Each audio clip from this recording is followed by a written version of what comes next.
If you're a teacher, you've probably seen this happen. Some students just don't join in. They stay quiet, they avoid participating, especially in group projects. Maybe they're shy, maybe they're afraid to fail, or maybe they just don't feel like they belong.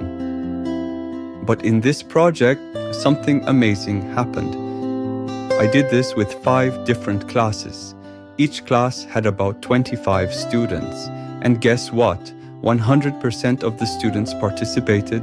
Every single student contributed to a group artwork, and every single name was written on the final piece. Why did this work? Yes, the project was fun, but also something deeper happened. When students worked in groups, those who usually feel weak or unsure felt safe. They knew their friends were there to help. And even if they made a mistake, someone in the group could support them. That fear barrier was gone.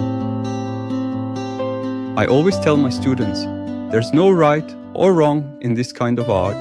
There's beautiful and there's more beautiful. My role as a teacher, it is to help you show your best self through your work. Before we go through the steps, let's talk quickly about the style.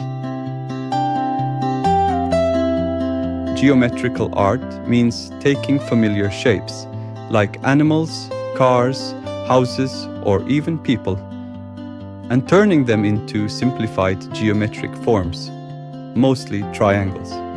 These designs are usually flat, no shading or 3D modeling, just bold shapes, sharp edges, clean lines. I've shared a folder with over 50 ready-to-use templates. You can print them on A4 or A3 paper. If you want to make it bigger, like A2 or A1, you can use a projector to enlarge the image on cardboard. If you don't have a projector, no problem. You can print the image across 2 A3 pages and glue them side by side to create a larger version. Once the image is printed and mounted onto cardboard or foam board, let the students choose which design they want to work on. Now it's time to pick colors. I usually suggest that each group pick 4 to 5 colors, not including black and white. Here, we can introduce basic color theory in a simple way.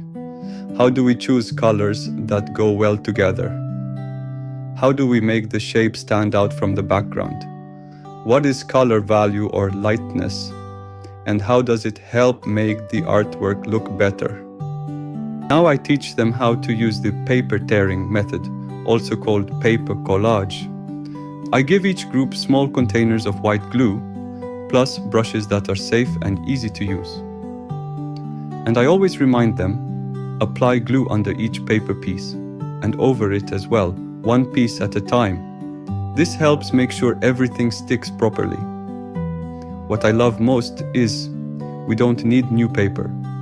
We used leftover paper from past projects.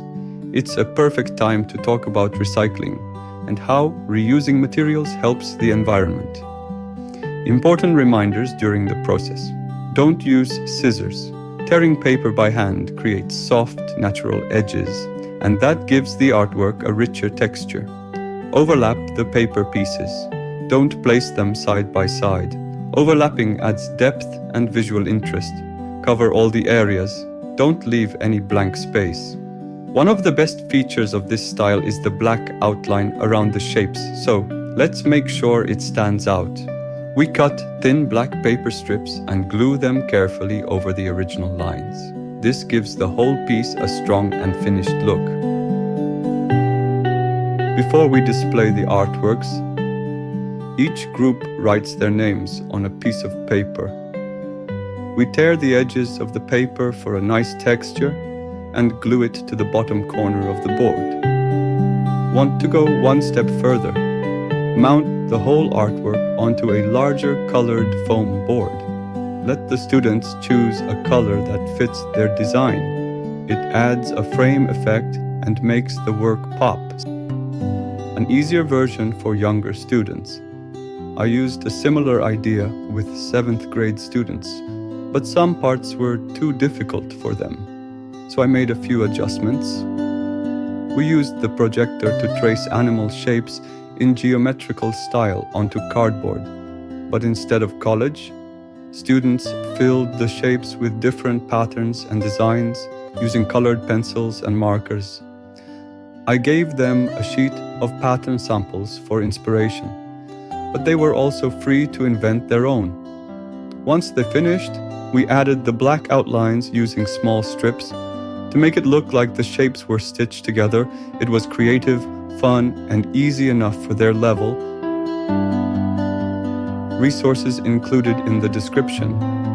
In the link below this video, you'll find over 50 animal templates in geometrical style, sample student artworks to show your class for inspiration, pattern references if you choose to try the marker version instead of the collage. I hope this project inspires you and your students. And remember, these aren't just ideal ideas that work only in theory. I've done this many times in real classrooms, with real students, and the results speak for themselves. Wishing you joyful and creative art sessions. See you in the next video with a new, tested and student-approved idea.